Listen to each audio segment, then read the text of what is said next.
talked about format function, and we're going to practice that on the program that we already have in one of the examples that we created so far. We are going to basically move the stuff that we practice on the shell now into our program. So as you know that we practiced, so last time we got two values from user. So using input function, we converted those values into a numeric value, which in this case we are converting them to integer values because input function always creates a string type for you. So if you want to use it as a numeric value, if you want to use the input value that user puts for you or gives to you, you need to convert that to a numeric value. And there are two functions that convert a string type to numeric values, integer, float. In this case, we're using integer function to do that for us. So you take the value, get the value, convert it to a numeric value, and then you store it into your variable. Right now we have two numeric values, or two boxes that we have to store our values, num1 and num2. You get the values, you store them, and then you keep them to use them later on in your program.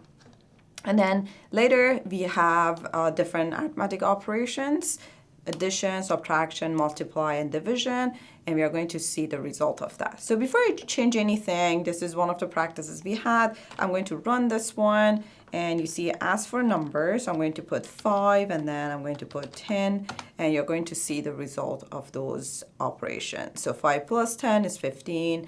5 minus 10 is minus 5, and so on and so forth. So it shows you the result of that. And you see we do formatting for each value that we are passing to our print function. So we are formatting num1, then we are formatting num2, and then we are formatting the result. And as you see, we are doing them separately, like independent of each other. You cannot format all of those three values at the same time with the way that we are using format function at this point.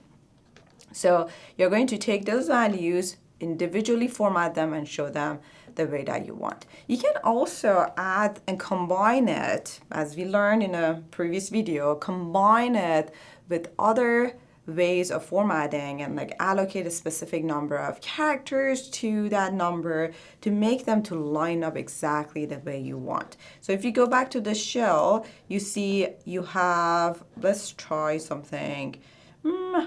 So if for any reason these numbers change, or you have an operation that has, like for instance, there is this operation that has two characters to it. We are going to learn about it later on. This is called truncating division or integer division, and it has two characters that creates that integer division for you. So if you have characters like that, you are going to see something that is off, all right? So if I show it with two characters, you're going to see the result that is off by one character. So I'm going to put this here, and you see all of these numbers are lined up, and then you have 10, 10, 10, and then this one is off the line that you have, or off the column that you have.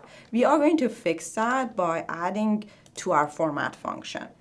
All right, so I'm going to fix this one and say, okay, for this value, I want to allocate, let's say, 5 characters, and I want to just keep the default value, which is left. Or you can add the default character to it, which is left justified. That means it's pointing to the left.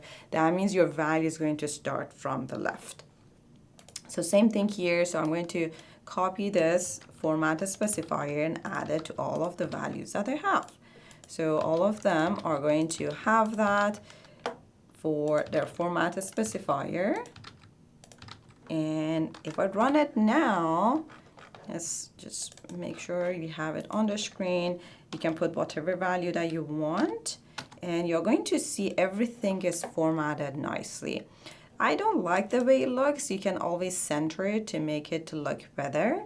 So let's go ahead and center everything, and we haven't formatted the equal sign, that is, we have it off here because we had extra character and we did not format that for ourselves.